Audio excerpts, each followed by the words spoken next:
Welcome to Tesla AI Day 2022. Compared to that, it's going to be very impressive. So should we bring out the bot? Before we do that, we have one little bonus tip for the day. This is actually the first time we try this robot without any backup support, cranes, mechanical mechanisms, no cables, nothing. Yeah. I want to do it with you guys tonight, but it's the first time, so let's see. You ready? Let's go.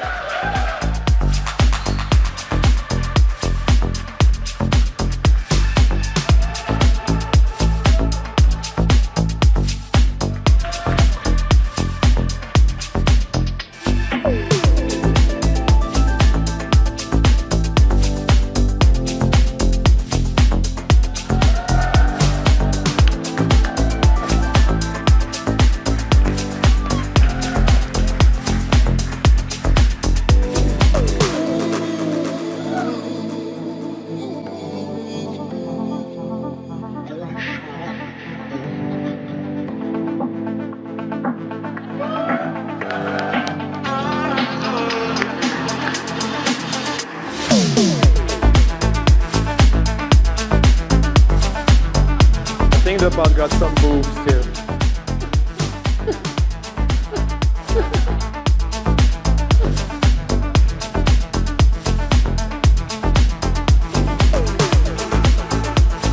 So this is essentially the same full self-driving computer that runs in your Tesla cars, by the way.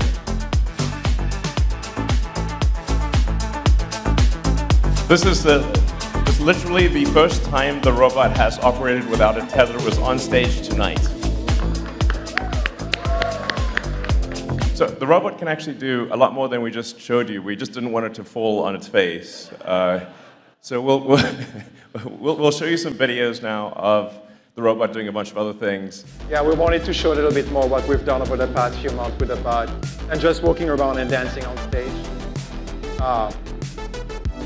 Just humble beginnings, but you can see the autopilot neural networks running as is, just retrained for the bot directly on that new platform.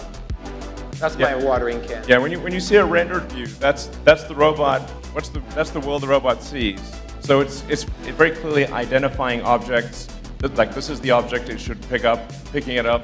We use the same process as we did for autopilot to collect data and train neural networks that we then deploy on the robot. That's an example that illustrates the upper body a little bit more. What you saw was what we call Bumble C. That's our, and we actually have an Optimus bot with fully Tesla designed and built actuators, battery pack, control system, everything. It wasn't quite ready to walk, but I think it will walk in a few weeks.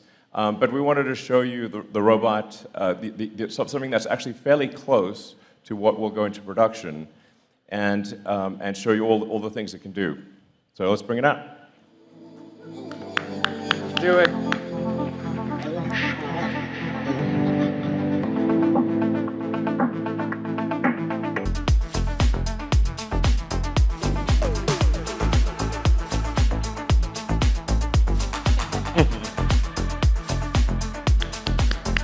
With the degrees of freedom that we expect to have in Optimus Production Unit 1, which is the ability to move all the fingers independently, to have the thumb have 2 degrees of freedom, so it has opposable thumbs, and both left and right hand, so it's able to operate tools and do useful things. Our goal is to make a useful humanoid robot as quickly as possible. But Optimus is designed to be an extremely capable robot, but made in very high volume, probably ultimately millions of units, and it is expected to cost much less than a car.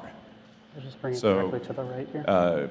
I would say probably less than $20,000. So that robot that came out and did the little routine for you guys, we had that within 6 months. Built, working on software integration, hardware upgrades over the months since then.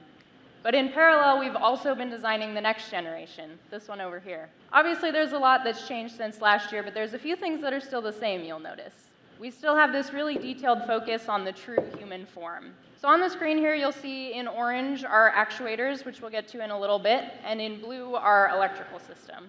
So in the middle of our torso, actually it is the torso, we have our battery pack. This is sized at 2.3 kilowatt hours, which is perfect for about a full day's worth of work. What's really unique about this battery pack is it has all of the battery electronics integrated into a single PCB within the pack.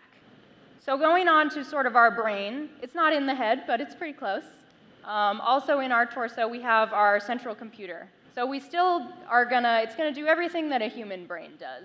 Processing vision data, making split-second decisions based on multiple sensory inputs, and also communications.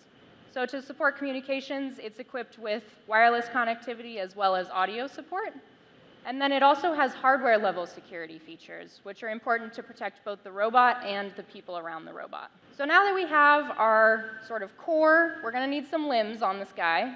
And we'd love to show you a little bit about our actuators and our fully functional hands as well. So there are many similarities between a car and a robot when it comes to powertrain design.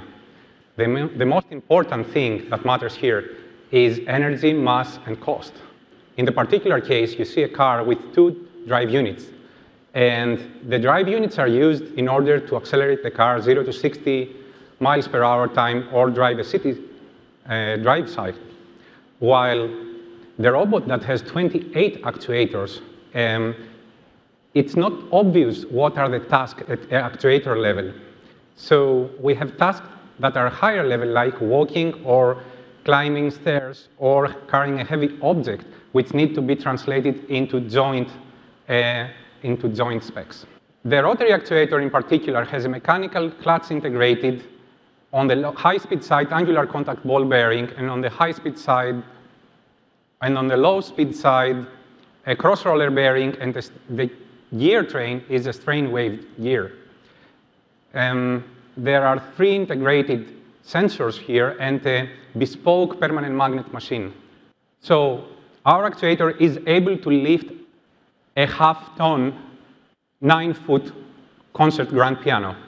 Our fingers are driven by metallic tendons that are both flexible and strong. We have the ability to complete wide aperture power grasps while also being optimized for precision gripping of small, thin, and delicate objects. Some basic stats about our hand is that it has 6 actuators and 11 degrees of freedom. It has an in-hand controller, which drives the fingers and receives sensor feedback. We're ported directly from autopilot to the bot's situation. We're also trying to find ways to improve those occupancy networks using work made on neural radiance fields to get really great volumetric rendering of the bot's environments. For example, here, some machinery that the bot might have to interact with. So we've been training more neural networks to identify high-frequency features, key points within the bot's camera streams.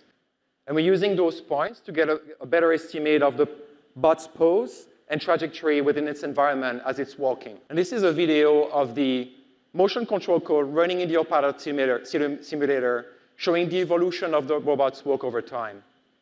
We wanted to manipulate objects while looking as natural as possible and also get there quickly. So what we've done is we've broken this process down into 2 steps.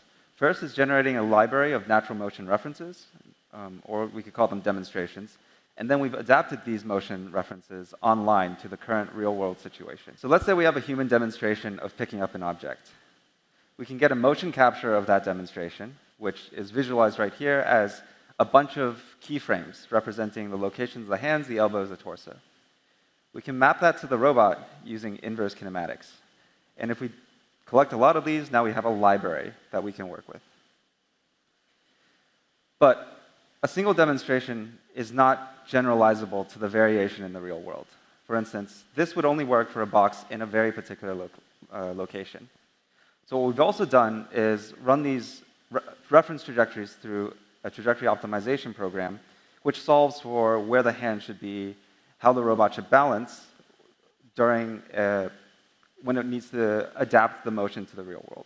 So for instance, if the box is in this location, then our optimizer will create this trajectory instead. I think the first thing within the next few weeks is to get Optimus at least at par with Bumblebee, the other bot prototype you saw earlier, and probably beyond. We're also going to start focusing on the real use case at one of our factories and make this product a reality and change the entire economy. All of this was done in barely 6 or 8 months. Thank you very much.